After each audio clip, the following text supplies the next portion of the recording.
They wake up, they go through their process of getting ready for trading in a mood where either anxiety or fear is in the background, and they keep trying to push it away, push it away, push it away, ignore it. And yet, the more they resist that emotion, the more the emotion persists. So you begin to recognize, oh my gosh, I can't ignore because it's going to persist, and I need to really start looking at how do I manage this emotion. The emotion is going to arise and trigger anytime there is a change in status happening all the time in trading, okay? Now that we know what an emotion is, when we begin to look at the components of an emotion, it's what gives us great hope about being able to manage the emotion. The components are this. First, there's arousal.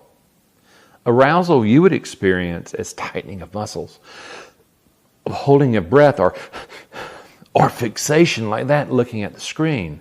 What you're seeing, or when you begin to feel or hear your heart rate beginning to race, what you're experiencing is the revving up an emotion getting you, the trader, ready for action, survival action.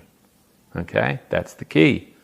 You're no longer in rational mind. What happens is the emotion is growing to take you into action where you don't have to think. It's all about survival. Now, this is the very place that change can happen. More about that a little later. The second component is feeling. Feeling is not touchy-feely. When you feel an emotion, you are literally experiencing the chemistry of that emotion in your body and your brain. And when you feel it, it is altering the way you perceive, the way you think.